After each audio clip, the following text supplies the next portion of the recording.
Baik, mohon izin saya mau share screen ya Ibu-Ibu. Oke,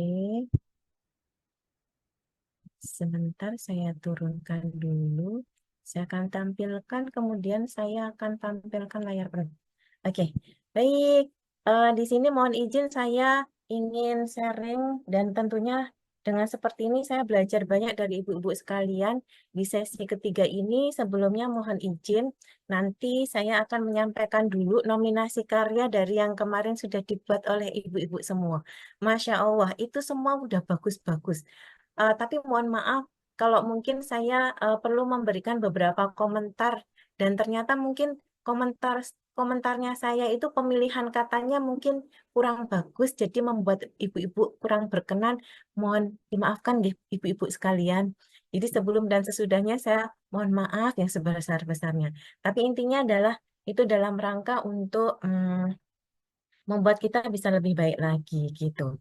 Kemudian saya akan juga jadi tergelitik dengan obrolan kita hari ini yang terkait dengan penggunaan AI gitu ya. Nanti saya akan coba sampaikan.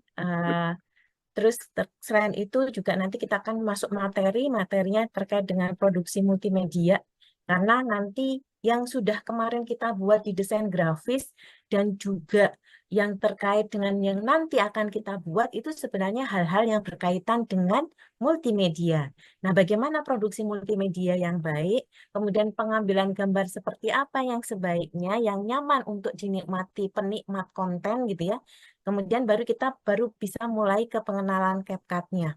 Kemudian bisa melakukan editing video dan nanti akan saya sampaikan penugasan untuk tugas yang ketiga. Semoga waktunya cukup nih Bu. Kalau nggak cukup nanti kita sambung di WA Group. Nggih. Baik, ibu-ibu sekalian, karena sebenarnya ini kan seni ya, kreativitas ya yang berhubungan dengan seni. Tentunya itu juga tergantung dari penikmat seni itu. Tetapi tentunya penikmat seni itu juga pasti akan sesuai juga dengan dasar atau prinsip-prinsip dari sebuah desain grafis atau multimedia yang disajikan gitu. Biasanya pada saat kita membuat flyer, kita perlu tuh minta komentar dari teman kita. Ini sudah sesuai belum ya? Kalau dilihat nyaman nggak ya gitu. Oke, baik ibu-ibu sekalian, yang pertama saya akan sampaikan terkait dengan nominasi karya. Cia. Kemarin waktu kita tugas yang kedua, ya, tugas yang kedua itu terkait dengan karusel, kemudian atau membuat sebuah video yang diunggah di Reels dan membuat flyer untuk kegiatan kita hari ini. Gitu nggak ibu-ibu sekalian, masih ingat ya? Nah, dari beberapa karusel yang masuk, tentunya tidak hanya ini ya, ada beberapa lagi yang lain, tetapi yang akan saya tampilkan di sini. Ini nominasinya, Cia. Nominasinya di sini ada dari PDA Kudus, ada dari Kabupaten Pekalongan, ada dari Demak, ada dari Grobogan, ada dari Cilacap. Nah, semuanya bagus. Mungkin ada juga yang lain, tapi belum saya masukkan ke sini. Ini yang saya masukkan adalah yang mendekati sesuai dengan prinsip yang kita pernah pelajari bersama. Nah, kira-kira Ibu milih yang mana nih? Tapi sebelumnya Ibu-ibu sekalian, eh, mohon untuk like dan follow akun berikut ini ya, yang ada di sini ya, gitu. Bisa didukung konten-konten yang sudah ditampilkan oleh PDA-PDA lainnya.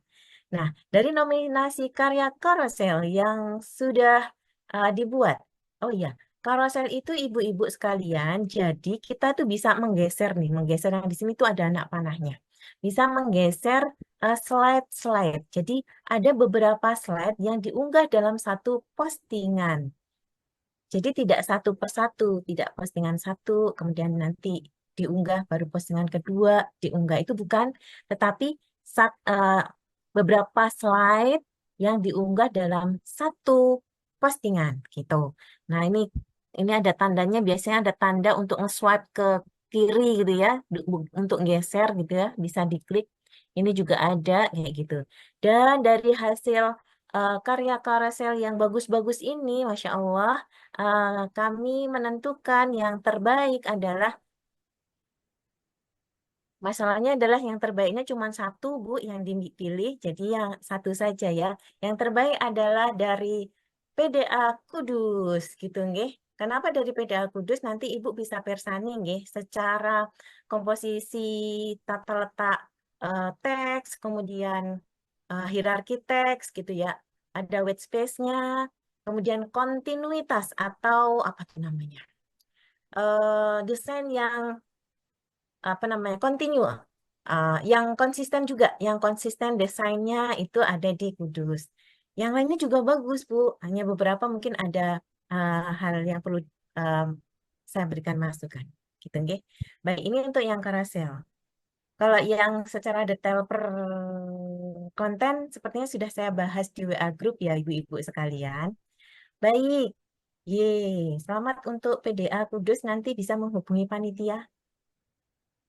Selanjutnya adalah nominasi untuk karya video Reels. Sebenarnya video Reels yang saya sampaikan di sini ya, di sini. Ini yang nominasinya adalah Purworejo dan Kabupaten Magelang. Sebenarnya nggak cuma dua kabupaten ini, ada juga yang dari kabupaten yang lainnya. Hanya saja yang saya pilih adalah yang lebih kompleks dalam pembuatannya. Videonya bentuknya slide slide gitu ya, yang kemudian di dalam per setiap slide itu ada animasinya juga muncul, dan animasinya sesuai dengan maksudnya durasinya itu pas untuk dinikmati. Pada saat ngebaca semuanya itu bisa dilihat, bisa dipahami. Baru kemudian ganti di slide berikutnya. Dan dari dua karya yang bagus banget ini, hmm, saya akan, kami memilih untuk karya video Reels yang dipilih itu adalah dari PDA Kabupaten Magelang. Begitu. Oke, jadi di sini ada kontinuitas juga, ada konsistensi dalam hal background atau warna, walaupun yang Purworejo juga ya. Hanya saja di sini eh, apa namanya lebih tertata gitu. Dan elemennya, proporsinya itu sudah lebih sesuai. Begitu ceritanya.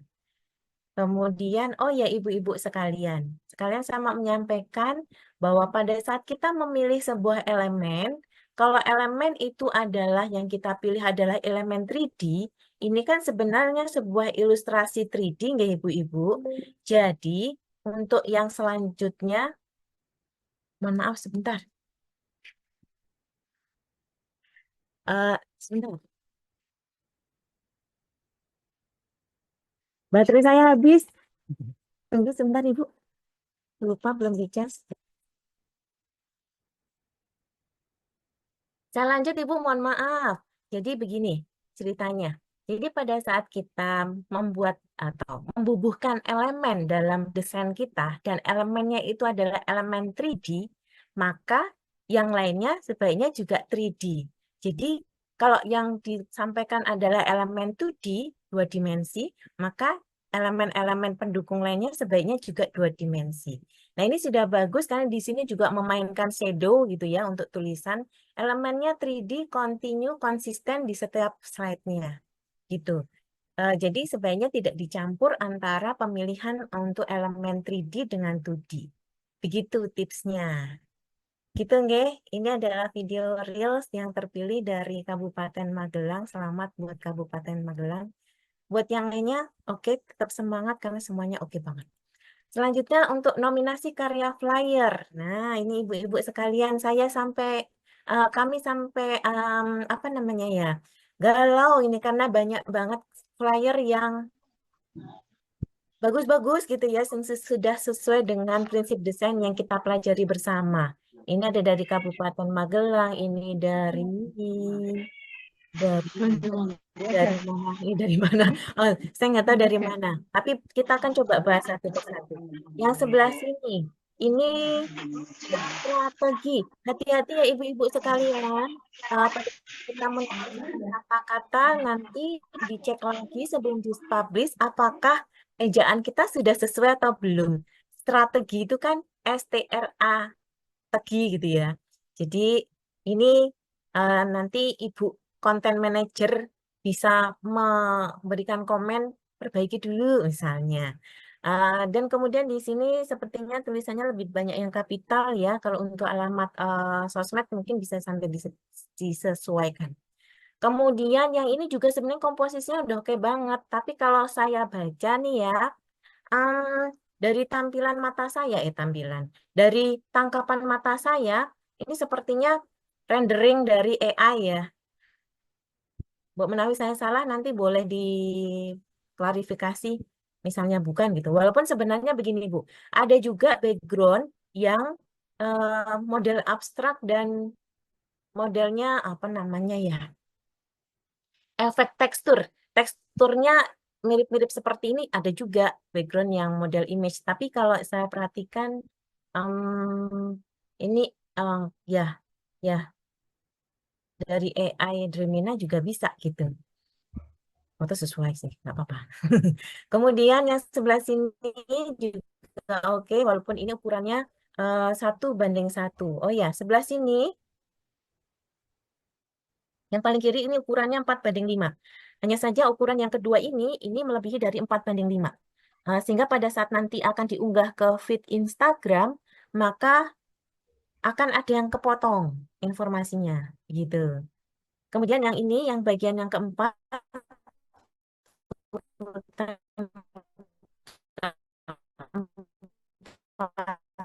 ini sudah semua ini sebenarnya penulisan dari teksnya itu udah bagus sih, udah sesuai gitu. Hanya saja ukuran feednya, ukuran flyernya itu kalau dimasukkan ke feed yang ukuran 4:5 itu biasanya kepotong gitu. Jadi harus diturunkan. Sudah saya coba upload, nah, sudah saya coba untuk pasang buat diposting gitu ya. Ternyata saat diturunkan tetap aja ada yang kelihatan tidak nyaman untuk dilihat. Di bagian timnya cuman kepotong tim gitu doang.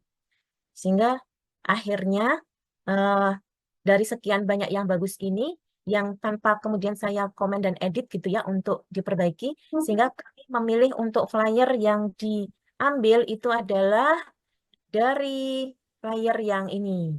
Begitu ibu-ibu sekalian.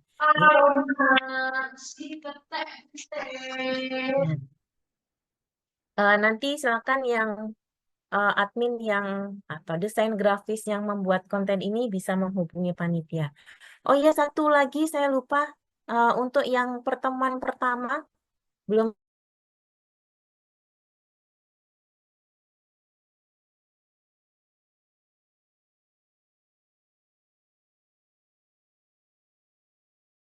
siapa dari PDA mana yang terbaik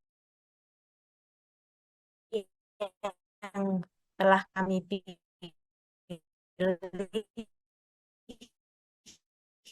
Karena ada bisa dipilih bagaimanapun begini. Hmm, yang namanya karya itu kan kreativitas nih. Masuk apa namanya ya, seni. Dan ada yang sempurna gitu. Pun yang juara pun gitu ya, itu tidak luput dari kesalahan kecil yang mungkin tidak tampak gitu.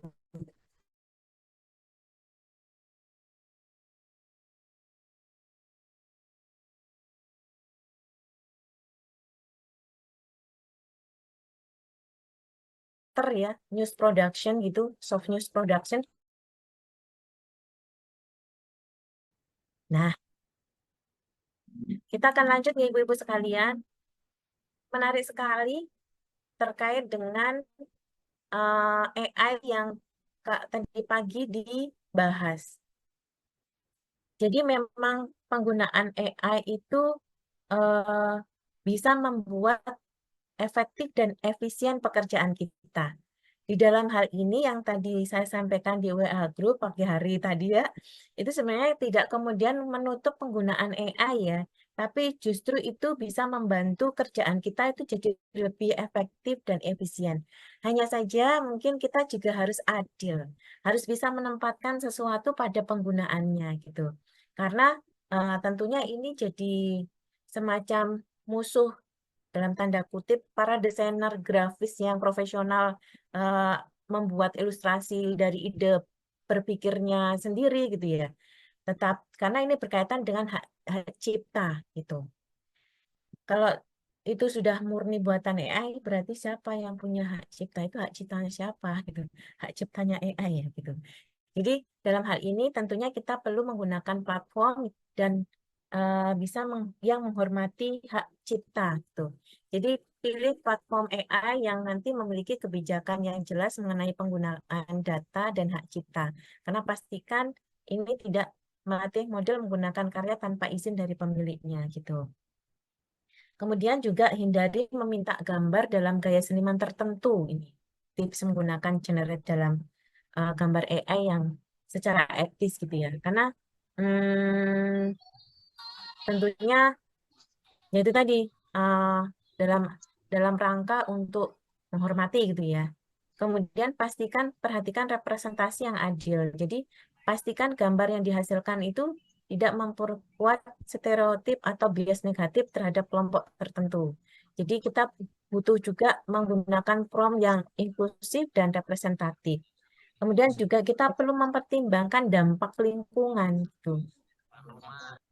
Eh, Gunakan teknologi AI secara efisien untuk meminimalkan konsumsi energi.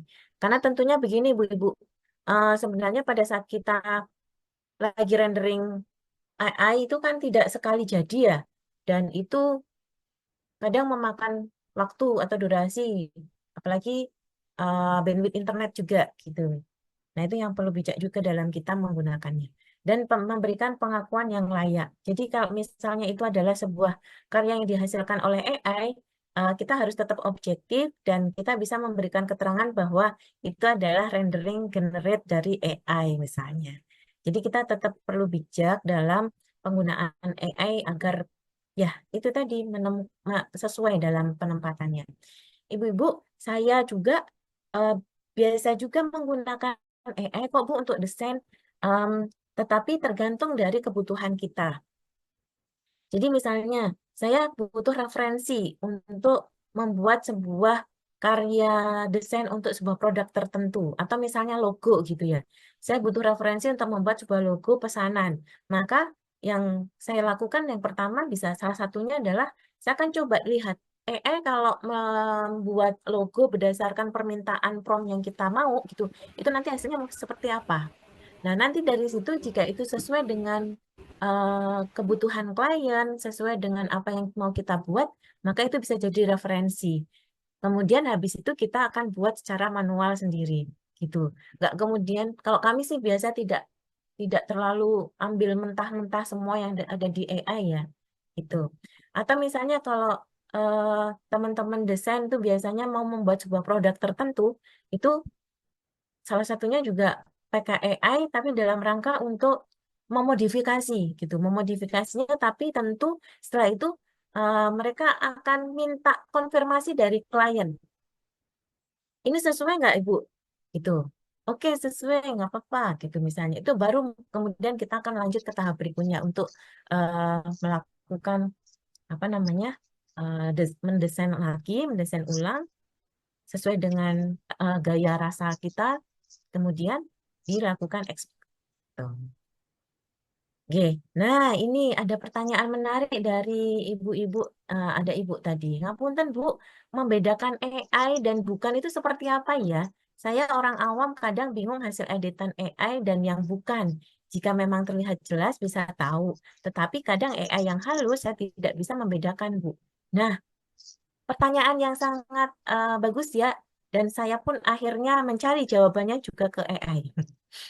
Ibu, gambar saya kira-kira yang sebelah sini, itu gambar AI bukan? Bu, AI. Saya bikin AI-nya dari Dremina AI gitu. Oh, saya jadi gayanya jadi bagus banget ya, saya nggak pernah bergaya foto seperti ini. Nah, eh, dari pertanyaan tersebut saya tanyanya ke AI juga ya Bu ya. Jadi membedakan konten AI atau bukan itu dapat dilakukan dengan memeriksa detail visual. Misalnya jari berlebih. Tadi di komen ya, jarinya ada 5, alhamdulillah gitu. Teksturnya halus atau kadang juga buram. Nah, ini di sini buram nih. Bayangannya tidak konsisten. Ini kalau pada gambar. Kalau pada kalimat biasanya mencari struktur kalimat repetitif, suka diulang-ulang, entah itu kata atau eh, apa ya, struktur atau substansi kalimatnya. Kemudian terlalu formal dan kaku dan minim emosi kalau itu pada teks gitu. Maka untuk bisa membedakan kita bisa pakai reverse image search gitu ya atau alat pendeteksi AI gitu untuk verifikasi lebih lanjut. Cuma masalahnya kalau untuk hal ini dari pengalaman saya juga pernah tuh membuat apa namanya, bukan membuat tulisan gitu. Tulisan itu adalah asli buatan saya. Tapi kemudian saya coba untuk saya masukkan ke dalam pendeteksi AI. Si pendeteksi AI bilangnya itu adalah buatan AI. Padahal itu buatan saya sendiri. Gitu. Kalau untuk gambar, saya belum pernah mencoba mencari software untuk pendeteksi AI, nggih. Tapi saya pernah lihat di sebuah konten di sosial media, itu ada seorang mahasiswa, kelompok deh kayaknya, kelompok mahasiswa yang membuat aplikasi untuk mendeteksi apakah gambar ilustrasi manga itu dibuat ilustrasi asli atau rendering dari AI. Nah, itu ternyata butuh beberapa pengenalan pola yang kemudian dimasukkan ke dalam pemrograman atau aplikasi tersebut. Nah, kalau saya sih melihatnya kadang ya dari itu tadi, ini sudah AI walaupun sangat sangat sangat mendekati kayak beneran ya Bu, kayak saya senang beneran gitu ya. Tadi ini adalah AI yang halus mungkin gitu ya. Uh, Canva sendiri punya fasilitas AI. Tetapi kalau dibandingkan dengan AI-nya Dremina, itu kalau Dremina, wih, luar biasa, Bu. Gambarnya tajam gitu ya. 4K ya istilahnya ya. Kemudian uh, bisa sesuai dengan apa yang kita minta gitu. Bahkan saya mencoba meniru yang posisi saya yang sedekap tangannya juga bisa gitu. Tergantung dari prompt yang kita minta gitu. Jadi apa namanya ya itu tadi bisa melihat dari ada yang janggal nggak ya misalnya kalau dari kelihatan muka depan gitu biasanya simetris nggak ya matanya gitu atau alisnya simetris nggak ya gitu atau misalnya kumisnya simetris nggak ya gitu jadi mungkin bisa dilihat dari situ tapi kalau ibu-ibu em, memasukkan foto saya misalnya ya ke AI-nya Canva itu mukanya udah beda banget sih emang itu udah banget. Kemarin kayaknya ada temen yang bikin flyer dengan muka tapi bukan saya jadinya gitu. Itu kayaknya bukan pakai Dremina. Kalau pakai Dremina saat kita upload foto asli kemudian tolong dong modifikasi dengan tangan yang bisa sedekat di depan dada misalnya. Jadi Bu muka saya nggak akan apa tuh namanya nggak akan berubah gitu. Jadinya seperti ini. Itu nih ibu-ibu sekalian. Nah, cara membedakan gambar atau foto AI, ini foto AI ya ternyata ya. Jadi periksa detail jari dan tangan gitu ya. Kemudian tekstur dan detail rambutnya bisa kemudian kita eh, coba cari. Biasanya ada bayangan dan pantulan yang itu tidak konsisten dari sumber cahaya gitu ya. Terus jadi ada warna aneh, misalnya merah, merah muda atau hijau pada pantulannya. Kemudian simetrisnya itu terlalu sempurna kadang malah ya, sehingga tidak natural dan terlalu rapi pula. Kemudian koneksi logis gitu, bisa kadang begini Bu, di belakang itu kayak ada background orang-orang, tapi orang-orangnya itu nggak nyambung dengan cerita orang tokoh utama yang disajikan gitu. Kadang kan ada video ya Bu ya, ada misalnya lagi di catwalk, kemudian bayi yang bisa lagi jalan. Kalau kita lihat latar belakangnya, para penonton sedang tidak melihat orang yang berjalan di catwalk itu gitu. Atau segala macam. Bahkan di CapCut, Bu, di CapCut itu uh, udah banyak sekali template yang kemudian bisa mengubah kita bisa berjalan bersama harimau misalnya. Macam-macam. Apalagi diubah menjadi gambar ilustrasi itu dengan sangat mudahnya. Wajah kita diubah menjadi wajah 3D itu udah oke banget. Udah kayak beneran gitu. Nah, maka sama halnya pada saat kita menggunakan gawe sosial media, dalam hal ini juga kita juga harus bijak dalam penggunaan AI. Gitu ya Ibu-Ibu. Ya, nggih.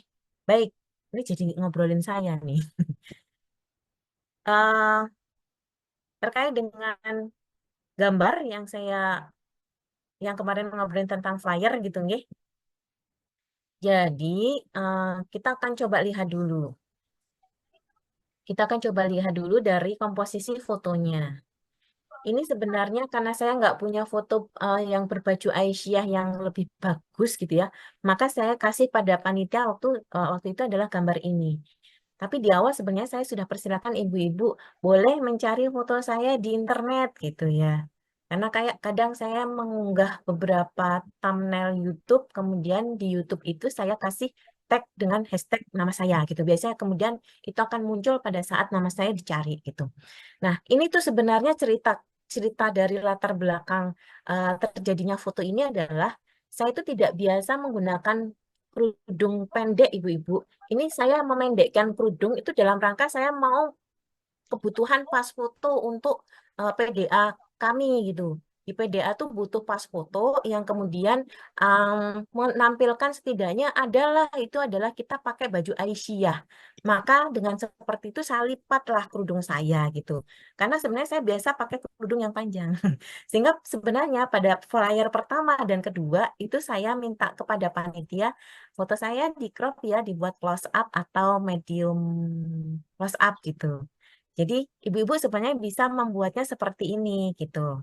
Atau bisa membuatnya dengan model foto saya yang keluar dari bingkai atau frame lingkaran gitu. Jadi kemarin tadi kalau misalnya saya menyampaikan eh, kalau untuk kebutuhan formal sebaiknya tetap harus menyesuaikan dengan foto asli nggih. Dengan tetap memperhatikan ini Ibu kira-kira kan kita bisa lihat kerudung yang sebelah sini itu nggak rapi. Kalau nggak rapi seperti ini, saya sebagai desain akan mencoba ngakalin ini nggak rapi, gimana ya caranya biar nggak usah kelihatan aja yang nggak rapinya gitu. Selain itu sebenarnya kalau sebuah foto yang mau resmi gitu ya, ini posisi tangan kan kayak posisi tangan orang yang foto resmi itu gimana sih Bu? Yang modelnya bukan kayak gini tapi ditangkupkan begitu Bu, gitu. Nah ini kan kayak sebenarnya jangan diambil gitu. Saya pengennya sebelah sini, jadi saya nggak memposisikan bagian sini dengan lebih cantik gitu. Nah, begitu ceritanya Ibu. Jadi kita sebagai yang mendesain setidaknya bisa mengakali gimana biar tampil oke. Kemudian apa namanya ya? Ya setidaknya Ibu-Ibu Aisyah masuk sih kerudungnya pendek gitu ya. Kan bisa diakali dengan seperti ini biar nggak kelihatan kalau ini kerudungnya lagi dipendekin begitu Ibu-Ibu. Jadi menurut saya kalau untuk formal sebenarnya pakai foto asli ya. Biar nggak jadi berubah wajah saya gitu ya. Nanti berubah jadi lebih muda, itu nanti jadi orang pada nggak kenal saya gitu nggih. Kadang terdeteksi kemarin itu saya mendeteksinya adalah karena saya kenal diri saya sendiri, sehingga kadang apa namanya ketahuan. Ini saya nggak pernah foto dengan posisi seperti itu gitu. Atau misalnya kenapa kenapa jari saya itu ada cincinnya, padahal saya tidak suka menggunakan perhiasan gitu kan. Nah itu bisa jadi menjadi pendeteksi bagi orang-orang yang sudah kenal dengan foto itu mungkin ya itu. Mungkin ini sih ibu-ibu sekalian. Jadi bisa bisa disesuaikan saja. Jadi saya pakai bahasa sesuaikan saja. Ngeten nggih ibu-ibu sekalian. Oh iya, ternyata sudah selesai itu bagian pengantarnya. Nanti bisa ibu-ibu coba kalau misal ada konfirmasi atau tidak sependapat dengan yang saya sampaikan, boleh untuk disampaikan lagi. Atau mungkin tentunya ibu-ibu sekalian eh, pernah mengikuti pelatihan atau mungkin lebih paham terkait hal ini, dengan senang hati bisa menyampaikan pendapatnya. Nggih. Boleh saya lanjut nih Ibu-ibu sekalian? Mohon maaf Mbak Tiwi, nanti saya tolong diingatkan pada saat saya ternyata terlalu asyik ngomong sendiri di sini. Nggih. Kita akan masuk ke materi yang berikutnya. Kalau tadi saya terkait dengan nominasi karya, penggunaan AI sudah, sekarang kita akan coba belajar bareng terkait dengan produksi multimedia. Karena pada kesempatan ini yang sesi pertemuan ketiga, kita nanti akan beralih menggunakan CapCut gitu. Tapi bisa juga tetap mengintegrasikan atau membuat kombinasi dua antara. Jadi kita bisa pakai Canva yang kemudian kita kombinasi dengan CapCut. Tuh. Yeah. Oke, ya. Kita akan coba beralih kepada penggunaan apa namanya? Produksi multimedia, oke. Saya coba gedekan dulu ya. Menikah Ibu. Jadi terkait dengan proses produksi multimedia, kita akan pahami dulu alur proses produksi multimedia. Jadi apa sih sebenarnya multimedia itu? Sebenarnya multimedia itu intinya adalah ada penggunaan, sorry, penggunaan komputer untuk menyajikan dan menggabungkan teks, animasi, suara, gambar, dan video dengan tools atau alat bantu yang mungkin kita sebut sebagai software ya dan link, sehingga pengguna dapat melakukan navigasi, interaksi, berkarya, dan berkomunikasi. Itu multimedia ya, yang sering secara visual dan audio kita nikmati di beberapa konten sosial media atau di televisi gitu, nggih. Oke, kita akan lanjut Ibu. Jadi, produksi dari multimedia itu ya itu intinya adalah ada gabungan antara ada teksnya, ada grafiknya, ada animasinya, ada videonya, ada musiknya yang kemudian diproses. Diprosesnya pakai pakai software gitu ya. Suara mengecil. Bu Lia, suaranya mengecil. Suaranya mengecil. Oke, suaranya sudah membesar lagi belum? Ya, oke. Oke, Belum. oke. Yap, yap. Ya, tadi. Jadi prosesnya itu pakai software gitu ya. Kemudian ditambahin juga visual effect dan audio effect. Kemudian setelah diproses itu dirender jadilah kemudian produk multimedia. Yang produk multimedia ini kemudian dipublish atau didistribusikan ke klien gitu. Nah, ini terkait dengan produksi multimedia ya. Nah, jadi sebenarnya baik, yang kemarin desain grafis atau yang nanti kita akan mau bikin yaitu produksi multimedia, ada 3 alur proses yang harus kita lakukan Ibu-Ibu. Yang pertama adalah praproduksi. Jadi sebelum produksi kita pra dulu. Kemudian yang kedua adalah produksi. Dan yang ketiga adalah post produksi. Oke, kita akan coba cari infonya. Praproduksi itu ngapain aja ya? Jadi di bahasan praproduksi nanti kita bisa melakukan perencanaan dulu. Nanti kita mau bikin apa sih? Oh, mau bikin video dakwahnya itu modelnya ceramah. Nanti ada ustadz atau ustazah yang kemudian kita videokan, kemudian nanti kita akan berikan subtitlenya, kita akan berikan apa namanya backsoundnya misalnya ya, gitu. Perlu budget berapa? Kalau mau misalnya butuh budget pembiayaan, nah itu bisa dibahas di praproduksi. Selain itu kemudian, nah di sini ada script writingnya. Kalau misalnya nanti ustadz atau ustazahnya itu kemudian kita ajak kolaborasi begitu, tentunya beliau sudah punya setidaknya naskah yang akan disampaikan itu apa saja gitu. Atau misalnya seorang talent, dia akan memberikan sebuah dakwah digital. Beliau juga sudah paham nanti naskahnya mau apa saja yang mau disampaikan, sistematikanya, alurnya dan lain sebagainya. Bu Kemudian Lia, Bu, mohon maaf itu apa namanya layarnya masih di table of content. Apa memang belum digeser atau oh yang begitu. Oke oke oke. Yap, saya cek dulu sebentar nggih.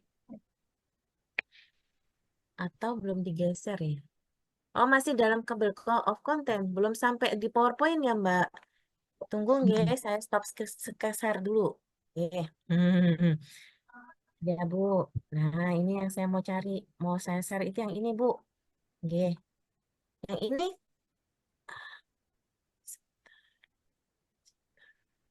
Sampun.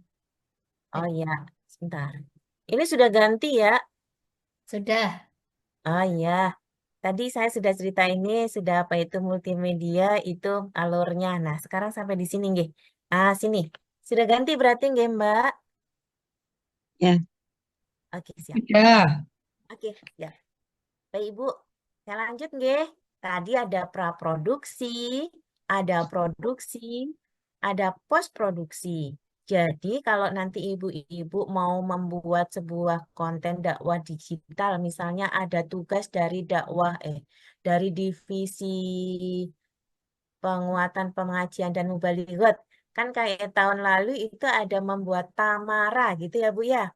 Nah, ini Ibu bisa praproduksi dulu dari mungkin penjadwalan, kemudian siapa ustazah yang akan menyampaikan materi, kemudian ustazahnya itu temanya apa gitu ya. Nah, kemudian nanti ustazah juga bikin script writing atau setidaknya menyiapkan naskah sehingga ustazah yang akan tampil itu udah oke. Baru kemudian casting kalau di sini kalau dalam sebuah film itu ada castingnya ya, Bu. Jadi nyobain mencoba membaca naskah salah satunya gitu. Baru kemudian storyboarding. Tapi storyboarding itu biasanya dipakai kalau kita mau bikin film gitu ya.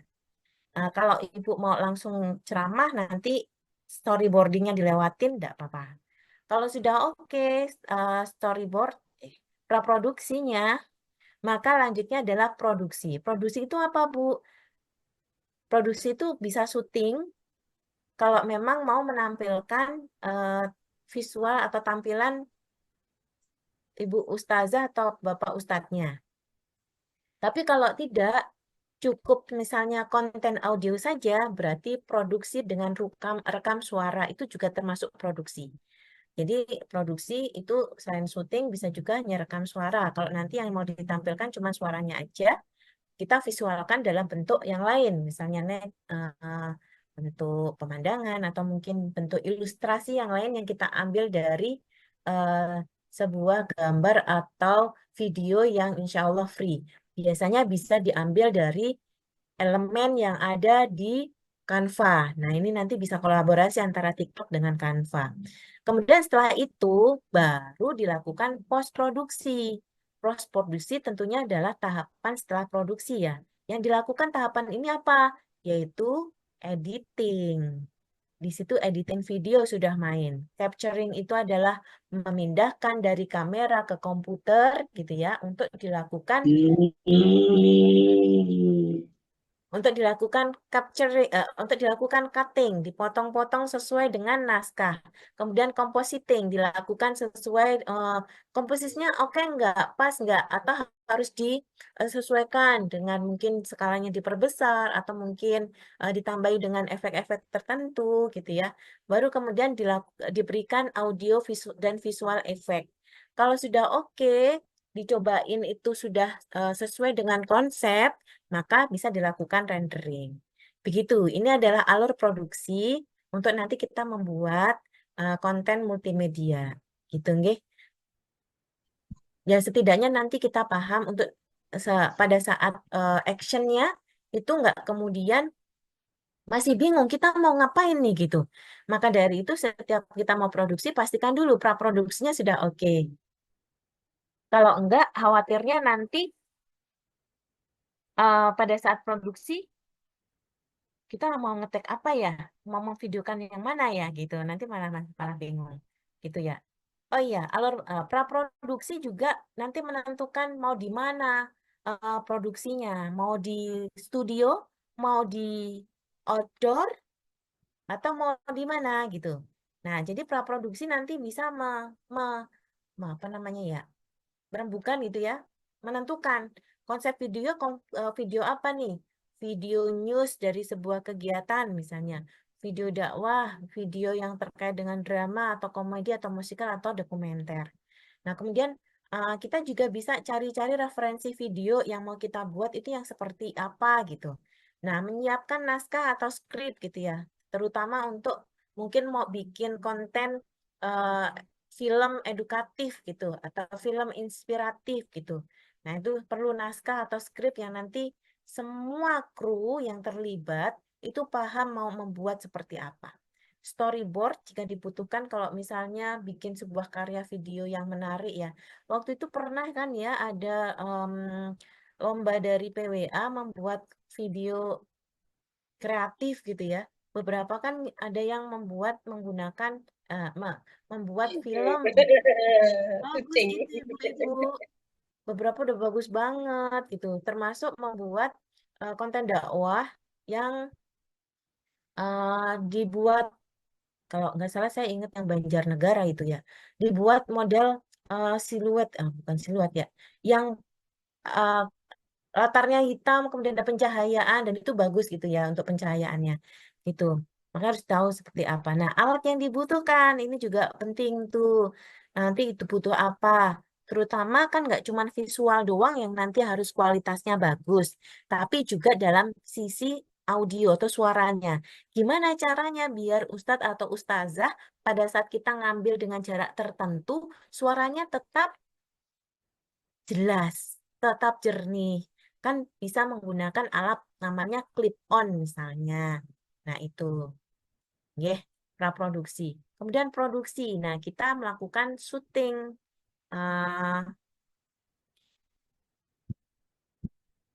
harus sesuai dengan konsep awal syutingnya gitu. Sehingga nanti ada alur yang continue, kemudian pesannya sampai gitu. Nah, ini shot atau gambar yang direkam harus menonjolkan tujuan dari pembuatan video. Kemudian nanti ada teknik yang termudah yang bisa dipakai yaitu pengambilan gambar model wide, medium, atau close. Nah, nanti ada kayak sutradara yang nanti bisa mengarahkan gaya, talent, atau gambar yang dibutuhkan itu apa. Itu kalau misal yang produksi untuk sebuah konten yang lebih kompleks ya ibu-ibu sekalian, yang mungkin ada alur ceritanya gitu. Kemudian post produksi, makanya adalah tahap akhir untuk nanti menyempurnakan sebuah karya, tentunya dengan menggabungkan hasil gambar atau video atau suara sesuai dengan urutan-urutan naskah atau skrip yang nanti itu bisa memberikan cerita atau pesan yang tentunya menarik. Karena ditambahi dengan background yang itu bisa menjadi atmosfer dari sebuah cerita itu. Kan kalau misal kita mau menampilkan sesuatu yang menegangkan, ya gitu ya, itu backgroundnya kan harus menyesuaikan juga, Bu. Berarti background yang menegangkan. Atau mau itu adalah sebuah, mau ibu misalnya hari ini ada kegiatan Aisyah atau Muhammadiyah, kemudian mau membuat rekapnya ya, recap biasanya itu, atau apa ya? Hmm, after movie gitu ya. Eh, cuplikan-cuplikan gambar yang tadi sudah disampaikan di kegiatan. Nah, itu bisa dikasih background yang misalnya terkait dengan motivasi. Jadi di iramanya bisa membangkitkan suasana. Oke. Jadi di sini seni ya ibu-ibu, dan tentunya yang penting adalah pesan yang akan disampaikan itu bisa nanti tersampaikan. Nah, ini perlu dukungan dari beberapa efek dan manipulasi warna dan tentunya eh, nggak cuma dari pas pengambilan gambar, nggak cuma pada saat main di editing. Karena begini ibu-ibu sekalian, hasil yang bagus itu nggak kemudian hanya diperoleh daripada saat editing, tetapi sumber yang bagus itu lebih penting daripada memainkan proses editing. Jadi kalau misal mungkin ada yang berpendapat, nggak apa-apa lah gambarnya goyang, nanti diedit juga bisa pakai stabilizer gitu ya. Gambarnya kok misalnya gelap gitu ya, pencahayaannya kurang, nanti nggak apa-apa lah diedit biar di color grading misalnya. Nggak bisa Ibu, tidak bisa seperti itu. Untuk hasil yang lebih bagus tentunya eh, berasal dari aset video footage itu yang juga bagus itu. Karena editing itu ya akan menyesuaikan, apa namanya, tidak kemudian seorang editor video itu menjadi tukang sulap gitu ya, yang kemudian membuat gambar yang nggak bagus jadi gambar yang bagus gitu.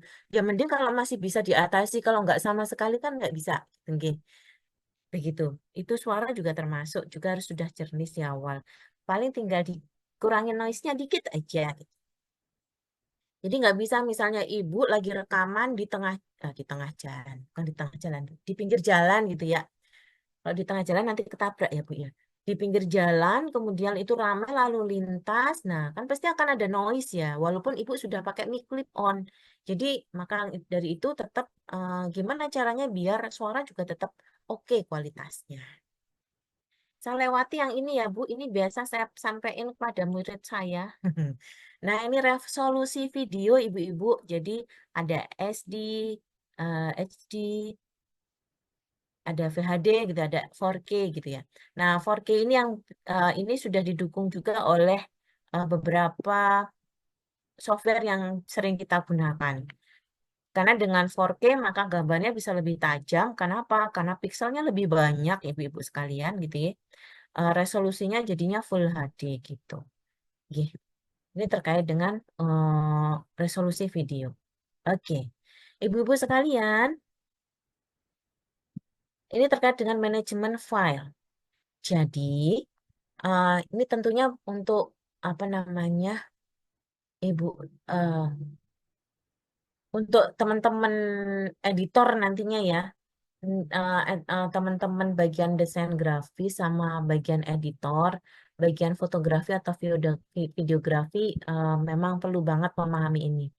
Jadi kalau ibu-ibu ketua misalnya, Mbak yang dibahas kenapa kayak gitu, misalnya belum apa namanya, untuk penerapannya mungkin masih riweuh gitu ya, ibu-ibu bisa cukup memberikan instruksi pada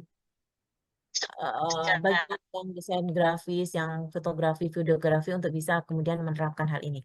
Nah, ini ibu-ibu sekalian, oke. Jadi uh, tipe file pendukung nanti teman-teman desain atau editor perlu paham, karena dalam prosesnya nanti kita akan ketemu beberapa format file tentunya, tipe file tentunya. Nanti nggak semuanya MP4 yang keluar dari hasil fotonya para fotografer. MP4, MP4 ya, videonya gitu ya. Atau mungkin nggak semua MP3, misalnya itu adalah rekaman Ibu-Ibu Aisyah tentang kultum menjelang berbuka puasa. Itu nggak semuanya beliau menyampaikan dengan format MP3, tapi bagaimana caranya itu tetap aman bisa masuk ke dalam media yang nanti akan kita edit gitu. Jadi ada beberapa tipe file nanti ya. Tentunya data nanti yang kita akan coba gabungkan jadi satu, jadi produksi multimedia, ada teks, grafik, animasi, video, dan tentunya musik ya. Musik itu sound effect. Kita lanjut saja Ibu. Nah ini beberapa format audio, ada MP3, AMR, CDA, WAV, AAC. Ada video, AVI, FLV, MOV, MP4, MTS. Nah ini kadang-kadang ada beberapa software yang saat dimasuki beberapa format tertentu itu nggak mau.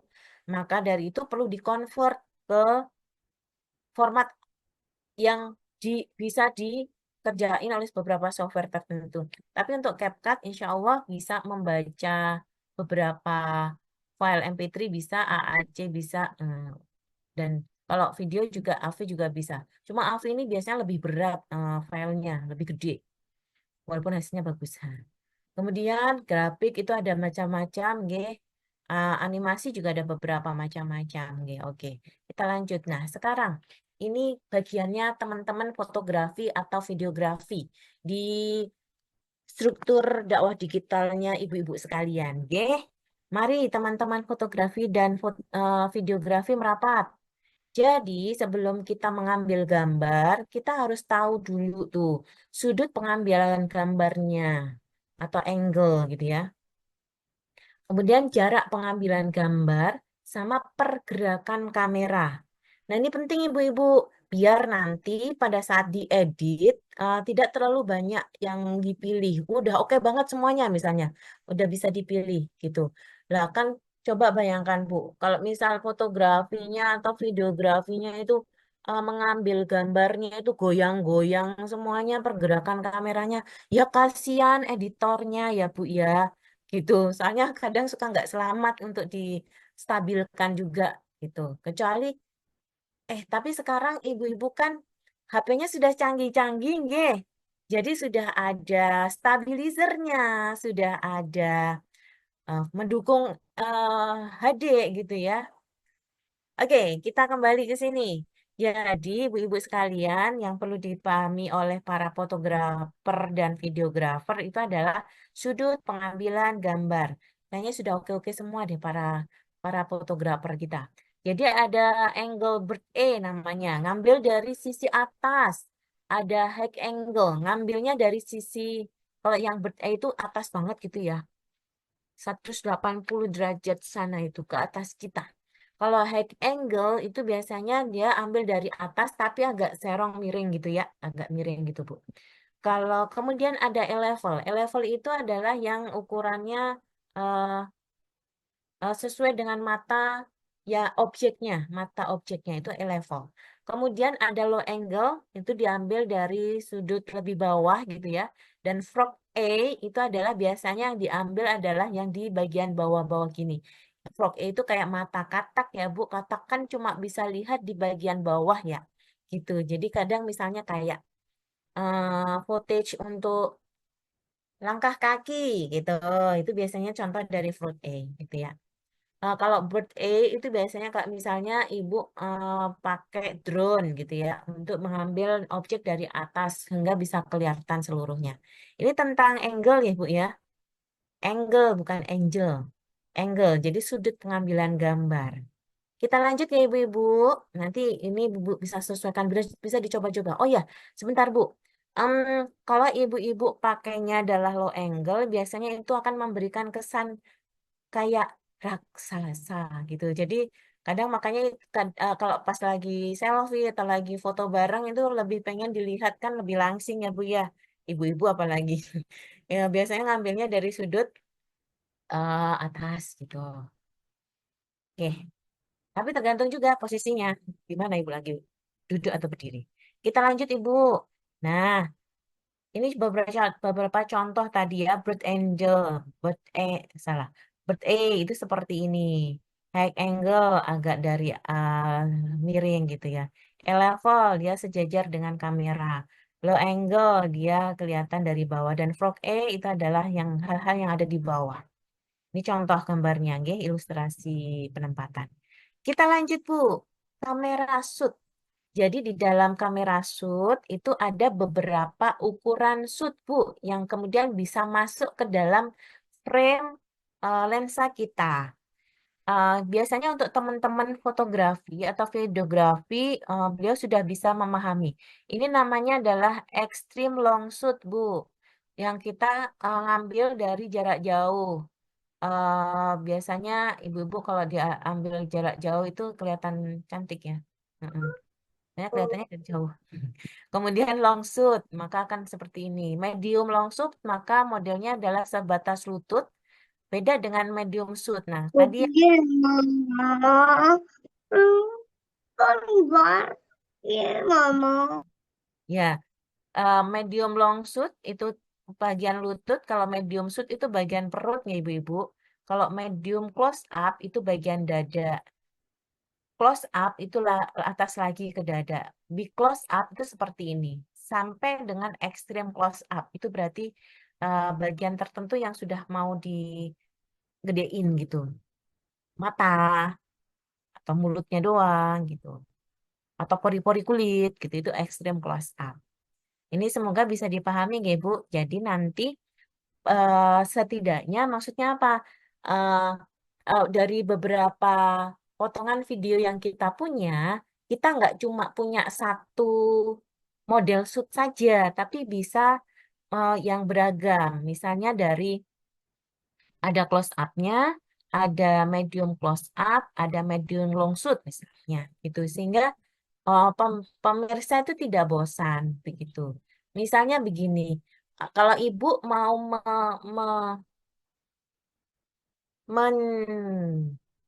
merekam video ustadz atau ustazah dengan 2 kamera, yang satu kamera bisa dibuat model medium long shoot gitu, atau bisa dibuat model medium shoot. Nanti yang satu kamera lagi yang bergerak bisa dibuat yang model close up gitu. Jadi nggak sama gitu, dengan angle yang berbeda.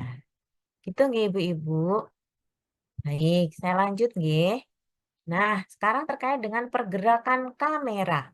Pergerakan kamera itu ada istilahnya panning. Panning itu adalah saat kamera kita gerakkan apa namanya lensanya ya. Lensanya kita gerakkan ke kanan atau ke kiri itu panning. Kalau yang lensanya kita buat ke atas atau ke bawah itu adalah tilt gitu. Lensa ya, karena akan berbeda pada saat kamera yang bergerak. Gitu. Kalau kamera yang bergerak untuk yang pan itu namanya arch. Saat ibu misalnya lagi melingkar. Kalau yang kameranya yang bergerak maka namanya pedestal untuk ke atas dan ke bawah. Atau track. Nanti lensa kamera mendekati atau menjauhi objek. Itu adalah pergerakan kamera namanya track. Atau crab. Crab itu kamera yang bergerak ke samping mengikuti pergerakan objek. Nah, ibu-ibu sekalian, para fotografer, videografer, nanti pada saat melakukan pergerakan kamera, pastikan untuk kamera itu tidak terlalu goyang gitu. Makanya bisa menggunakan bantuan tripod. Atau kalau misal ibu-ibu itu lagi ketinggalan tripod misalnya, ibu bisa pasang pakai kuda-kuda kaki kita, pastikan itu adalah udah anteng gitu ya. Ibu bisa pakai tangan itu bisa nempel ke badan, lengan tangan itu nempel ke badan, kemudian kan pegang kamera atau HP. Nah, itu bisa jadi tripod. Tapi biasanya harus tahan nafas ya, biar tidak kemudian ada goyangan naik turun karena nafas kita gitu. Nah, gitu nggak ibu-ibu. Tetap usahakan kalau misal mau panning aja ke kanan. Kalau ke kanan ya ke kanan. Kalau ke kiri ke kiri. Jangan kemudian dalam satu footage ibu mau ngambil kanan ke kiri, kanan kiri. Nanti pemirsanya pusing gitu ya. Jadi pening bukan panning nantinya. Gitu. Sama mau tilt up atau tilt down itu juga dipilih. Uh, Footage yang pertama mau tilt up dulu, baru kemudian nanti buat yang tilt down. Kemudian untuk beberapa cuplikan kegiatan misalnya dalam sebuah kegiatan ya, potongannya ada ketukan nanti. Jadi sekitar 3-5 detik untuk nanti bisa dipasang pada saat di editingnya. Jadi setidaknya ada 5 detik lah nyaman untuk pada saat mengambil footage. Nanti bisa dipilih 3 detik atau 5 detik yang itu oke untuk bisa ditata dalam sebuah urutan cerita. Selanjutnya Ibu. Nah, prinsip dari pengambilan gambar itu ada simple shoot. Jadi tidak terdapat pergerakan lensa atau tidak ada pergerakan kamera, tidak ada pergerakan badan kamera, hanya ada pergerakan sederhana dari subjeknya. Simple, gitu ya. Misalnya Ustadz lagi ceramah, lagi duduk atau berdiri, nah beliau kan di situ terus gitu. Itu simple shoot. Atau complex shoot. Complex shoot itu terdapat pergerakan kamera, tapi tidak ada pergerakan badan kamera. Dan ada pergerakan dari subjek. Jadi kita sambil ngikutin subjeknya. Atau developing shoot. Jadi terdapat pergerakan lensa, terdapat pergerakan kamera, dan juga terdapat pergerakan badan kamera. Nah, itu kan berarti harus dibangun biar kita bisa ngikutin subjek ya, geraknya kemana. Oke, prinsip dari pengambilan gambar dalam kamera. Mohon maaf ya Bu, untuk kali ini mungkin banyak sekali teorinya, karena untuk bekal pada saat nanti ibu-ibu mempraktekannya. Sehingga ke depannya yang dihasilkan adalah gambar-gambar yang sudah oke, bisa dinikmati dengan baik. Nah, ini adalah terkait dengan lensa kamera, kepala kamera, dudukan kamera, dan subjeknya. Nanti bisa dipersani, nggih. Karena tentunya sebaiknya kebutuhannya sesuaikan. Kita mau bergerak kemana kameranya, mau pakai kamera yang model apa. Kemudian tentunya kita juga butuh tripod atau enggak, atau butuh crane atau enggak. Crane itu kayak kalau ada di stadion itu Bu, bisa langsung nge-shoot gitu. Shoot dari jarak jauh, tapi tentunya didukung dengan lensa yang oke banget. Kita lanjut aja. 6 elemen penting dari gambar itu ada, nah, gambar, baik itu foto atau video, harus punya motivasi. Ibu itu ngambil foto itu ngapain gitu. Menceritakan tentang apa gitu. Selain itu juga ada sebuah informasi yang mau disampaikan kepada pemirsanya. Kemudian juga harus memperhatikan komposisi gitu ya, Bu. Komposisi itu ceritanya apa ya? Oh, saya lupa di sini nggak nampilin. Em, em, Kayak kemarin, kayak misalnya dalam sebuah gambar, kalau lagi ngadap ke depan, orang itu bisa ditaruh di tengah posisinya. Kita ngejepretnya di tengah. Tapi kalau misalnya seorang subjek itu sedang menghadap ke sebelah kanan misalnya, berikan lebih ruang yang lebih untuk bagian sebelah kanan gitu. Jadi jangan ditaruh terlalu center. Sound atau suara juga harus dipengaruhi, baik apa enggaknya. Kamera angle harus diperhatikan dan kontinuitas. Kontinuitas itu biar nanti alurnya itu bisa dinikmati. Oh iya, ibu itu sedang berjalan. Berjalannya kemana? Ke sebuah ruangan. Temu dengan siswanya gitu. Nah itu continue. Jadi ada cerita di situ yang kemudian walaupun tanpa ada kata-kata, orang tuh bisa kemudian memahami alur ceritanya. Lanjut nggih. Nah, sekarang perencanaan video editing. Jadi, tentunya yang pertama harus punya naskah dulu, atau setidaknya punya eh, konsep awal itu mau seperti apa, gitu ya. Kalau nggak terlalu kompleks, cukup dibuat poin-poinnya aja nggak masalah. Tapi kalau itu ada skrip, butuh skrip juga perlu ditampilkan, dibuat. Ini contoh shortlist kalau misal mau ngedit sebuah footage yang banyak banget gitu. Karena kadang begini ibu-ibu, antara videografer atau fotografer dengan editor video itu beda orang. Oleh karena itu, maka biasanya bagian editor itu akan merangkum dulu. Oh, saya diberikan satu folder yang isinya adalah banyak video. Maka perlu dibuat shortlist. Video yang nomor 1 tentang apa gitu. Walaupun tidak harus formal seperti ini. Ini kan ceritanya kalau formalnya seperti ini ya. Walaupun enggak juga nggak apa-apa, tapi setidaknya editor sudah paham. Oh, nanti gambarnya ada di sini, sini itu tentang apa, udah bisa dipilih. Oke, ini adalah contoh editing script. Saya langsung masuk aja ke editing video, nih Ibu-Ibu. Jadi, editing video itu kan prinsip menyatukan elemen-elemen gambar maupun suara hasil produksi sebelumnya untuk nanti dijadikan satu kesatuan utuh sesuai struktur cerita atau konsep. Itulah pentingnya praproduksi. Oke, sudah harus diprain dulu, Bu. Biar editornya itu nggak bingung. Saya mau ngedit berdasarkan apa nih? Contoh begini, Ibu. Ibu mengadakan kegiatan pengajian akbar. Kan biasanya suka ada para dokumentasi ya, seksi dokumentasi. Seksi dokumentasi itu biasanya yang menjalankan adalah struktur ibu di dakwah digital yang pegang peran sebagai fotografer atau videografer. Nah, pertama yang paling tidak harus dipegang oleh para dokumentasi itu adalah susunan acara kegiatan itu apa saja, gitu. Sehingga nanti paham.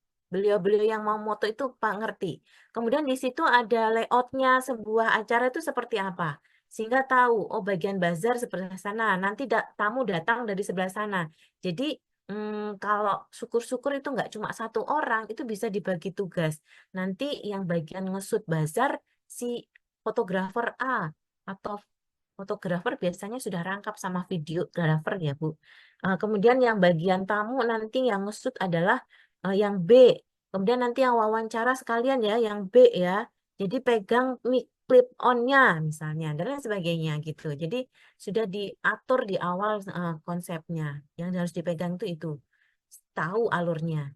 Nanti setelah itu tentunya editornya juga akan juga pegang susunan acara itu. Untuk apa Ibu? Pada saat membuat sebuah video after movie misalnya, nanti itu bisa disesuaikan. Oh, urutannya adalah tamu pada datang, kemudian ada footage yang tulisannya selamat datang peserta tablik akbar misalnya. Kemudian muncul ada tamu dari VIP datang, tamu pembicara datang, itu bisa di-shoot. Kemudian nanti sudah masuk sebuah acara. Kalau belum pun misal ada pra-acara, tampilkan cuplikan pra-acara dari sekolah 1, 2, 3 gitu ya. Habis itu kemudian mulai acara pembukaan, tampilkan MC-nya dan sesuai dengan urutan acara. Begitu nanti jadi after movie yang oke. Jadi bisa pada saat pemirsa apa namanya orang yang nonton konten kita, oh ada acara tablik akbar, oh di dalamnya ada kegiatan apa saja. Mereka sudah bisa membaca dari hasil editing after movie kita, begitu Bu. Nah itu bisa sekaligus jadi dokumentasi kegiatan di PDA kita. Oke. Oke, saya lanjutkan bentar. Nah, ini yang penting juga dilakukan oleh editor video, Ibu-ibu. Mbak-mbak temanku, para editor, yang pertama adalah pada saat kita dapat sebuah draft yang isinya adalah footage, itu gambar, itu video, maka buatlah manajemen file yang baik. Bisa diberikan nama itu kegiatan apa, tanggal berapa. Sehingga pada saat nanti kita dicari untuk menampilkan dokumentasi itu, kita mudah telusurnya, nggih. Dan penamaan yang baik juga, karena itu sebagai salah satu cara kita juga menghargai hasil karya orang lain, juga hasil karya kita sendiri. Jadi pakai huruf huruf besar di awal, kemudian itu apa istilahnya ya? Kalau pokoknya huruf besarnya di awal, habis itu huruf kecil gitu. Penamaannya yang sesuai. Kemudian kalau itu sebuah project, maaf ini setiap project sekuen ini biasanya di Adobe Premiere nih Bu, nggih. Kalau di CapCut enggak ada sih, tapi tetap diberi title atau nama yang nanti jelas dan mudah telusur. Kemudian semua aset editing video itu sebaiknya ada dalam satu folder.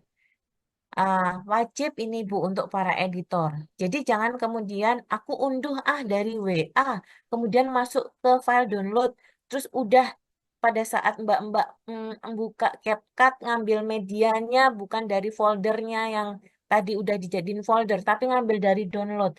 Jangan. Yang dari download sebaiknya dipindahkan dulu untuk dalam satu folder yang mau kita kerjain project apa.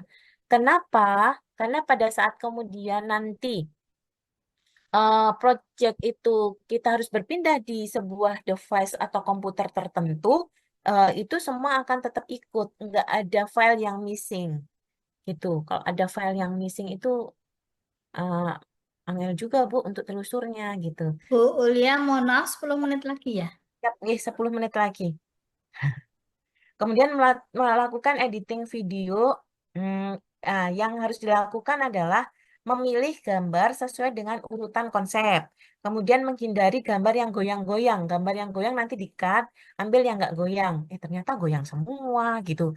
Maka kita bisa pakai fasilitas fitur yang ada di software editing, pakai stabilizer misalnya. Cuma masalahnya kalau stabilizer di CapCut, itu ya pro, nggak ada yang free gitu ya. Kemudian isi sesuai dengan narasi, dengan audio atau video yang dibutuhkan.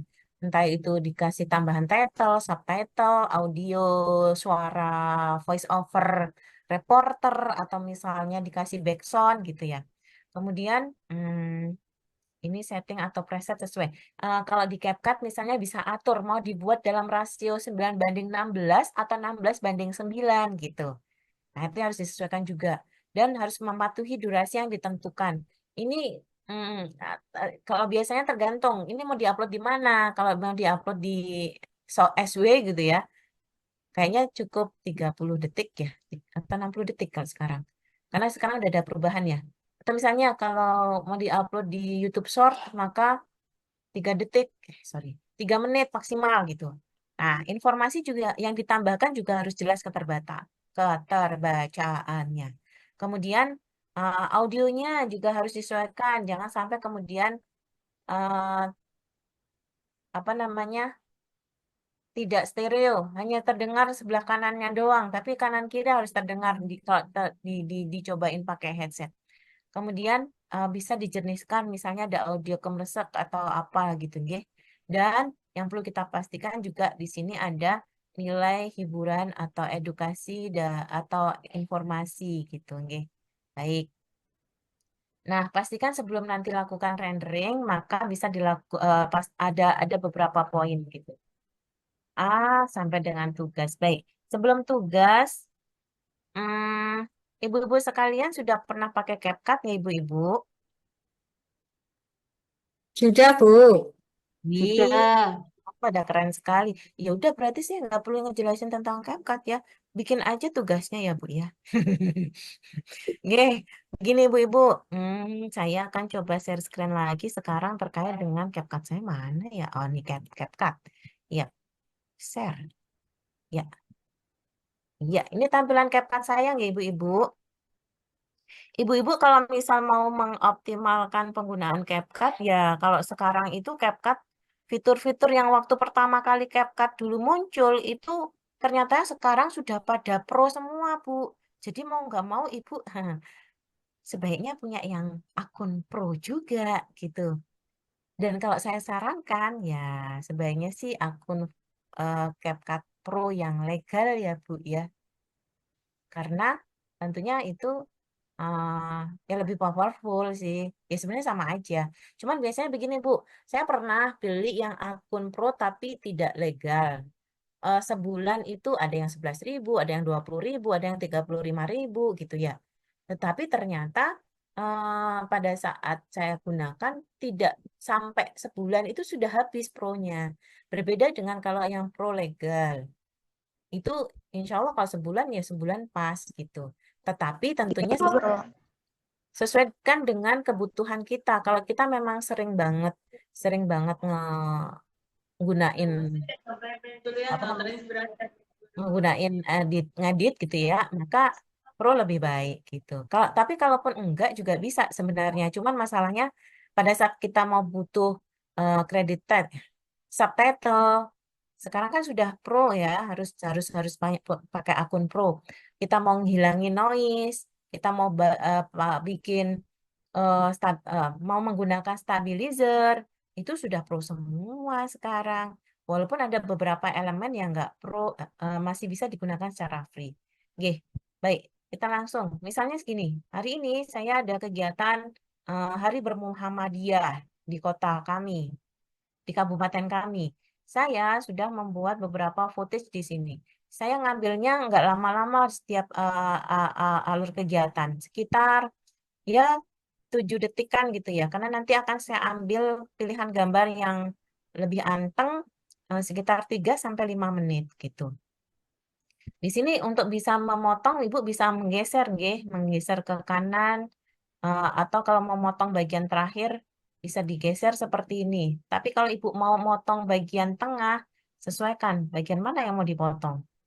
Ini kan lagi kayak gini semua ya, gitu. Misalnya yang mau dipotong, ini Bapak Menteri mau datang nih ceritanya. Ini audionya bisa diturunkan, nggih, Bu, bisa dinolkan.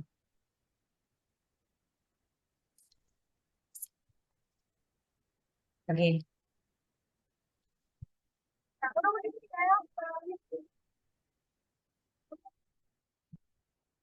Sebentar, Bu, ini punya yang dari mana saya ya? Bentar ya, Bu, saya hapus. Oh, enggak. Oh, di sini dia muncul suaranya. Di sini misalnya saya cuma mau ngambil, ini mah enggak usah. Saya ngambilnya yang ini.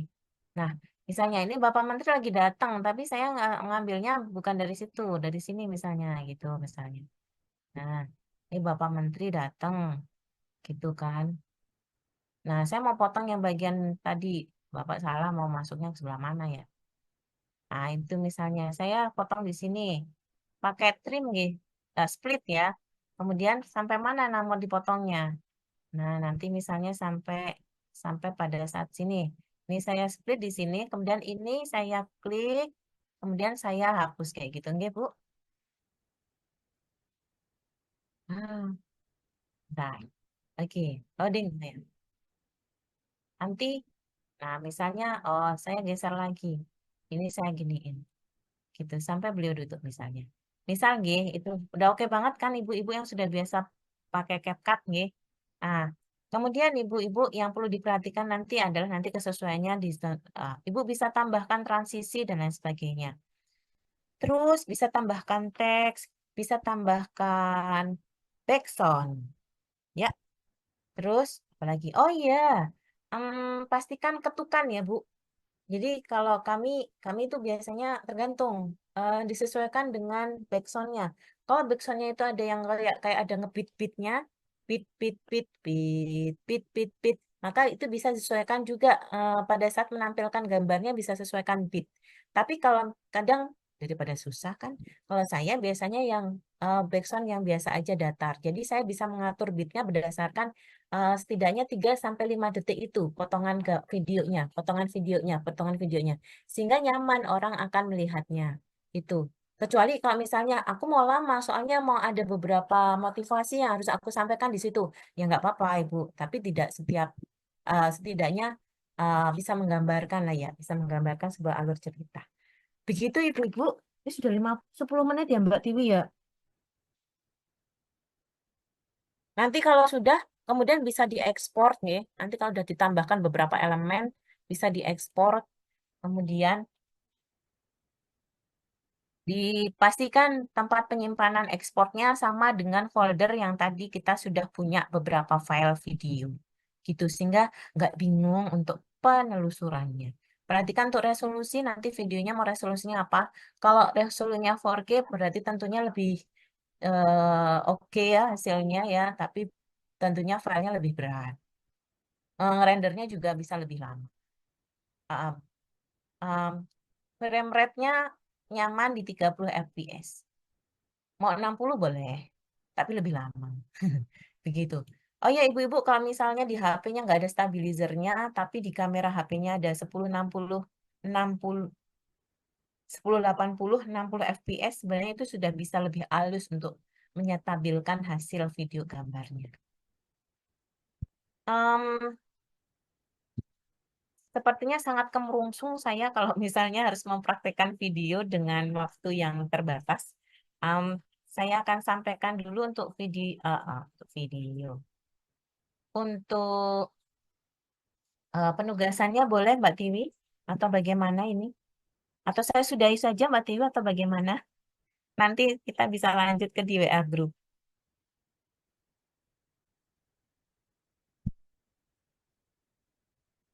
Halo Mbak Tiwi. Oh Ibu-ibu ya, apa di mau Bu tanya? Tiwi ada gangguan ini listriknya Oh mati begitu. katanya. Iya, Baik. Geh. monggo lanjut di handle saja kalau ada pertanyaan. Oh iya, saya mungkin cukupkan sekian dulu yang tentang materi ini, nggih. Kita bisa diskusikan lanjut di WA Group, tapi untuk lanjutnya bisa mungkin tanya jawab. Eh Bisa langsung tanya jawab, monggo silahkan. Itu ada saya ya baca pertanyaan di room chat Bu Ulia. Oke, mohon dibacakan ya, Bu. Saya Itu nggak lihat. dari Cilacap ya kalau nggak salah ini. Izin bertanya Bu, untuk menghilangkan noise tapi bukan dari fitur CapCut itu lewat apa ya? Itu pertanyaannya. Oh, oke, baik. Menghilangkan Menghilangkan noise. notifikasi tidak dari CapCut. Bisa dari aplikasi yang lain, software yang lain. Software yang lain itu bisa pakai Adobe Audition. Tetapi ini Adobe ini juga berlisensi. Kalau enggak yang gratis itu adalah Audacity. Audacity. Software Audacity itu free. Bisa dipakai untuk menghilangkan noise. Tutorial di YouTube banyak. Begitu. Begitu, Bu. Ada lagi pertanyaan yang lain. Audacity ya namanya ya. Coba ibu-ibu bisa cari.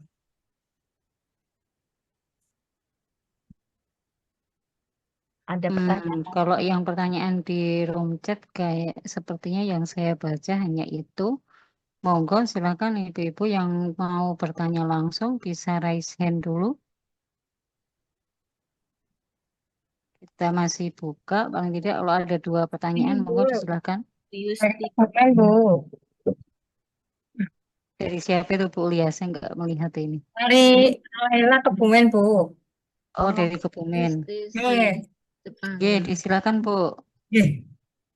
Untuk menarik sekali ya Bu Ulia yang disampaikan. Terima kasih atas materinya.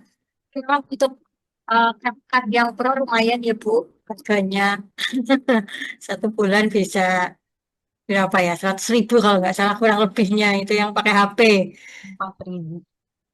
Iya, terus kemudian yang kedua, yang itu tadi disampaikan voice reducer, saya juga pakai, itu juga bagus, hasilnya bisa jernih gitu, tapi juga lumayan juga kalau berlangganan. Itu paling kendalanya itu ya, dari segi pembiayaan. Kalau dari saya sih, tanyanya itu apa ada yang lebih ekonomis harganya atau bagaimana gitu tipsnya. Tipsnya untuk yang lebih ekonomis. Iya, betul. Oh iya. Eh, Kalau CapCut gratisan kan juga transition atau apa model-modelnya itu juga terbatas. ya benar. Sekarang sudah banyak yang dibatasin karena udah banyak yang pakai gitu ya. Ya. Jadi ibu-ibu bisa untuk noise reduction yang nggak pakai CapCut. Suaranya kecil. Sepertinya juga banyak ya. Suaranya kecil Bu Lia. Suaranya mengecil lagi. Oke. Eh, bisa coba ibu mencari AI untuk menjernihkan teks kali ya di online. Jadi modelnya online. Walaupun mungkin terbatas ya benar. Itu terbatas dalam mungkin durasi filenya, terbatas unduhnya. Terus kadang nanti habis itu cuman sehari hanya berapa kali unduh gitu misalnya. Itu atau tadi kalau sebelum ada CapCut dulu saya pernah pakai Audacity itu bisa untuk noise reduction. Kalau enggak kepepet cuma sebagai pakai cuma sebentar bisa yaitu beli akun pro-nya Canva, CapCut. Ah, ibu-ibu ketua MTK apa namanya DTDK mungkin bisa memfasilitasi untuk akun CapCut Pro sehingga nanti harapannya adalah ibu-ibu eh, para desain di dakwah digital, jadi lebih produktif, banyak karya gitu kali ya. Begitu. Iya, iya, iya, iya. Bu, izin menambah boleh? Boleh banget. Terima kasih. Oh ya, ya, saya Nisanti dari Kebumen. Kalau yang gratis untuk noise itu sementara yang Spring, aplikasi Spring yang aplikasi editor video, dia itu masih gratis untuk noise-nya sama untuk subtitlenya gitu. Nah, terus mungkin tadi Bu Lia menyampaikan mungkin difasilitasi. Bisa nggak? Itu kan kalau yang CapCut kayaknya bisa yang berbarengan gitu ya, Bu. Atau mungkin misalkan satu kares iuran berapa, kemudian misalkan ya bulanannya iuran berapa untuk satu, biasanya kan bisa bergabung-gabung gitu. Memungkinkan nggak? Itu sih. Terima Oh kasih. iya, memungkinkan nggak? Iya, itu bisa yang model tim gitu ya, yang di eh CapCut ya. Belum diskusi sejauh itu sih, kami belum menyediakan untuk yang CapCut Pro-nya. Oh ya Mbak tadi yang aplikasi yang masih free bisa tuh ditambahkan di kolom chat, mungkin bisa dinikmati juga oleh para teman-teman yang lain. Karena kalau saya biasanya untuk yang nggak pakai CapCut Pro, kalau pada saat mau menjernihkan suara, pakainya Adobe Premiere kami yang bisa buat editing video juga gitu. Nah, di Premiere, selain di Premiere juga nanti kami pakai di Adobe Audition gitu. Nanti kami diskusikan dulu terkait dengan um, Canva, CapCut Pro yang bisa ngetim ya. Bisa di-share, bisa di-share. Tapi saya belum membaca untuk ketentuannya itu hanya boleh maksimal berapa device yang bisa pakai gitu. Karena kalau yang dijual-jual begitu itu sebenarnya juga mereka nge-share jadi Canva yang bisa buat pakai bareng-bareng gitu. Canva. Siap, terima kasih. Iya. Terima Oke, kasih. terima kasih. Ini sepertinya Mbak Tiwi sudah gabung. Mbak Tiwi, silakan Yes, dilanjut untuk Mbak. memandu. Satu Yes, lagi Mawon, matur satu nuwun. lagi penanya, nggih, Boleh satu Bu lagi penanya. Ulia, satu lagi Bu Oh, Ulia. yes, satu lagi. Bu Ulia kalau tanya Canva boleh. Itu Oh, boleh kalau banget. kalau kita pakai elemen, terus biar ukuran elemennya itu sama, ada fiturnya nggak? Kayak kalau di Word kan kalau kita tulisan biar sama pakai sapu itu ya. Enggak. Oh, di formatting oh, di Word. Nah, maksudnya biar ukurannya sama. Boleh saya share screen? Oh, Bu, share screen Mbak Tiwi minta tolong Mbak Arma. Ini udah bisa kok. Oh, yang sudah. Oke. Coba, Bu. Coba bisa nggak?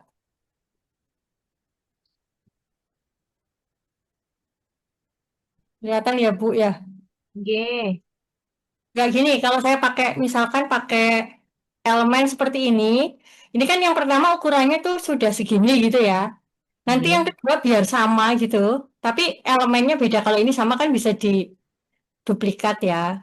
Yang Ya. kedua ini elemennya beda, elemen baru, tapi biar ukurannya sama ada nggak sih fiturnya? Biar nggak ngecilin manual kan kadang-kadang nggak persis, kekecilan, terlalu gede gitu. Bisa nggak, Bu? Nah, mungkin teman-teman yang lain yang pernah nyobain, kalau saya manual banget sih, Mbak. Jadi Ya kalau udah, saya nggak ya ada. sesuaiin aja gitu, sesuai dengan ukurannya. Toh nanti di Canva kan suka bisa ada garis-garis yang membuat dia sesuai ya. Iya, ya udah. Oke, saya juga. Maafin ya, Mbak, belum memuaskan. Nggak apa-apa, saya juga nyari belum ketemu, Bu. Terima kasih, Bu. Oke.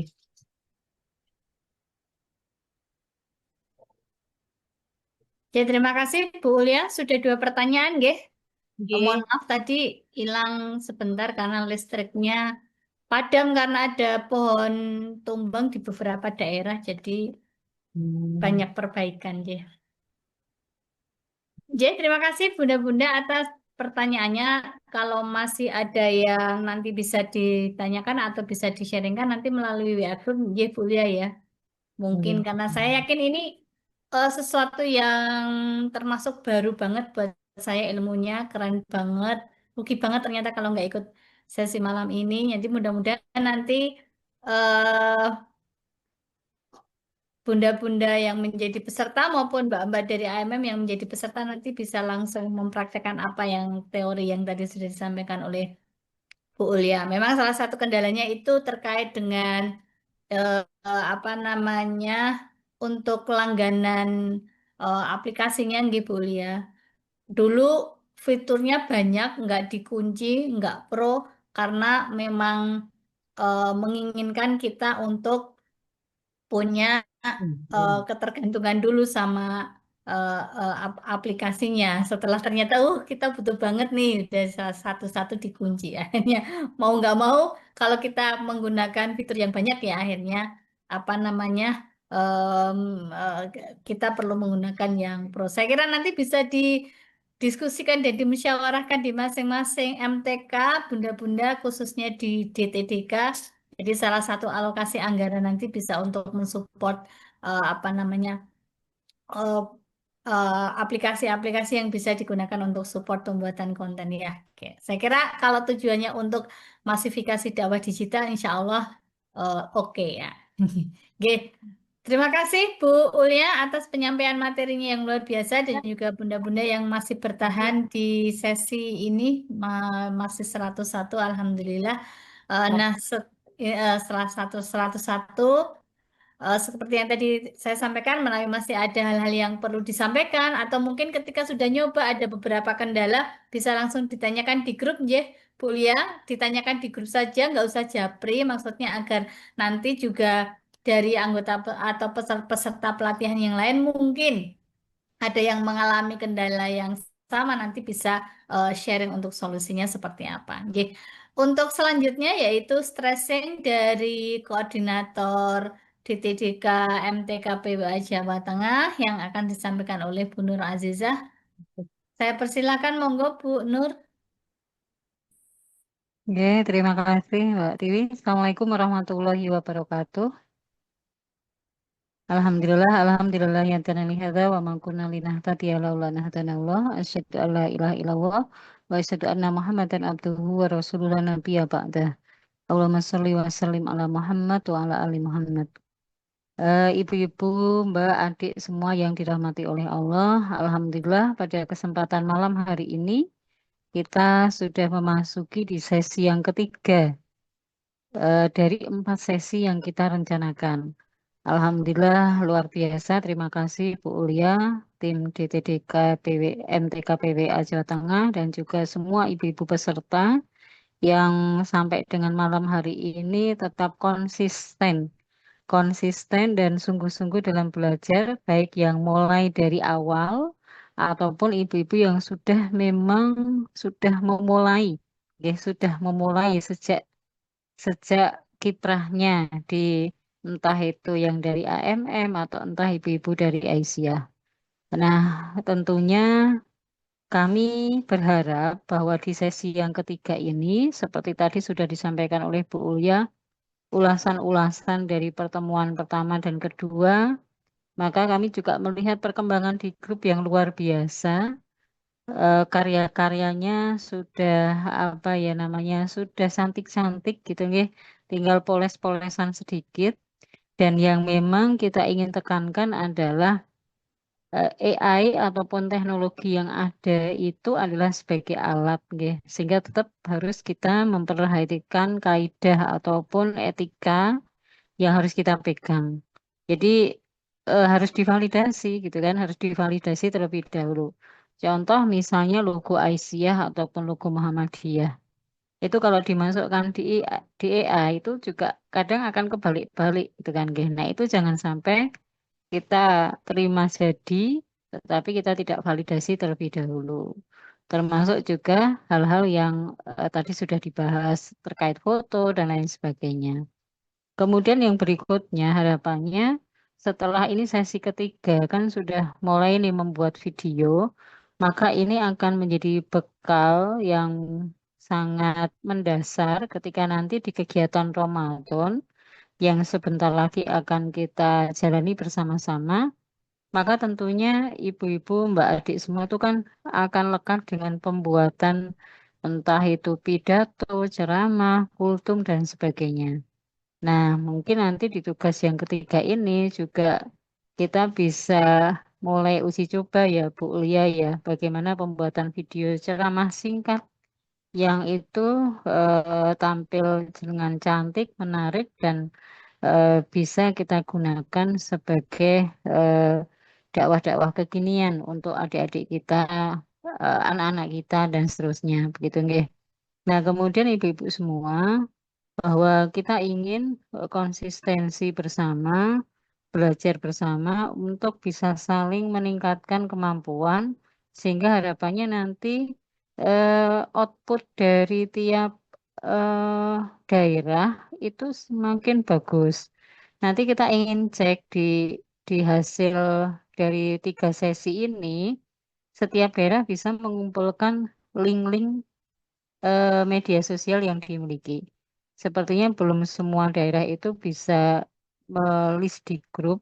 Kalau toh itu sudah mengumpulkan misalnya, oh ini IG kami hari ini apa gitu kan, YouTube dan seterusnya, tapi belum semua daerah. Nah, monggo dari teman-teman di DTK MTK PWA juga bisa kita apa ya, bisa kita support bersama-sama agar setiap daerah yang kemarin mengisi di Google Form itu belum punya media sosial, maka Harapannya setelah pertemuan ketiga ini paling tidak link media sosial itu sudah bisa muncul dan kita saling like, kita saling support sehingga nanti biar dari akun itu ya yang ngefollow ya kita sendiri nggih, saling balik follow gitu ya. Kalau tidak nanti ya hanya akan satu dua seperti itu. Nah, monggo ibu-ibu semuanya kita gunakan forum ini untuk saling berbagi, untuk saling mensupport.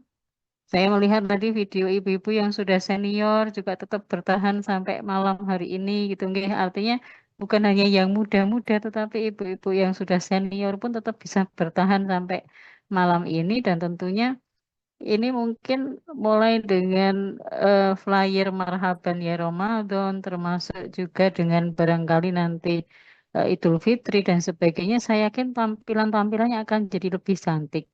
Kalau kemarin terkadang kita melihat, oh flyernya itu di IG nggak bisa muncul semua nih. Oh, ibu sudah tahu kesalahannya. Oh, berarti bisa diperbaikinya seperti ini dan seterusnya. Nah, harapannya monggo dari tinggal satu sesi lagi ya, Bu Tiwi ya, tinggal satu sesi lagi ini minggu depan. Nah, setelah itu kita akan melihat hasilnya setelah pertemuan yang terakhir itu dengan mulai ke flyer menjelang Ramadan, Hamin berapa, harus mulai kita buat coba Hamin berapa dan sebagainya sehingga nanti bisa kita mulai buat setelah pertemuan ketiga ini. Sehingga kalau sudah rutin dibuat, harapannya koordinasi dari satu tim nggih, yang 7 ini betul-betul berjalan gitu nggih. Bukan hanya satu orang saja yang mengerjakan, tetapi pembagian tugasnya bisa lebih terasa. Saya kira itu nggih ibu-ibu untuk penguatan malam hari ini, konsistensi dan juga ketelatenan ibu-ibu yang luar biasa ini. Semoga menjadi amal soleh dan bisa menjadi kontribusi kita untuk dakwah perempuan yang berkemajuan. Teknologi harus kita gunakan dan tetapi validasi dari kita adalah sangat penting tentunya. Mekaten nasrul minallah wa fathun qarib wa basyiril mukminin. Assalamualaikum warahmatullahi wabarakatuh. Wabarakatuh.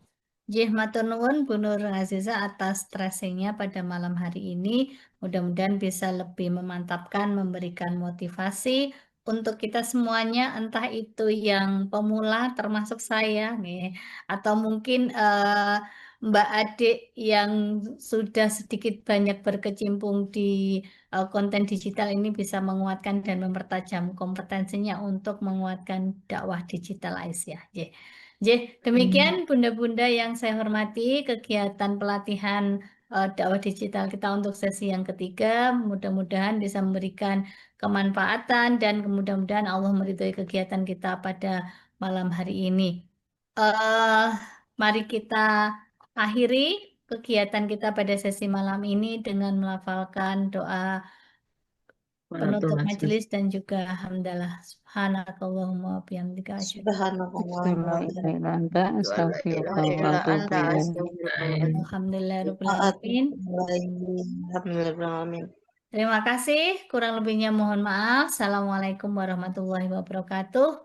Sampai ketemu lagi insya Allah di Sabtu pekan yang akan datang. Terima kasih Bu Tiwi, Bu Ulia dan semua Terima ibu-ibu kasih. semuanya nggih. Sami-sami nggih. Sugeng istirahat nggih. Izin live. Saya akhiri nggih.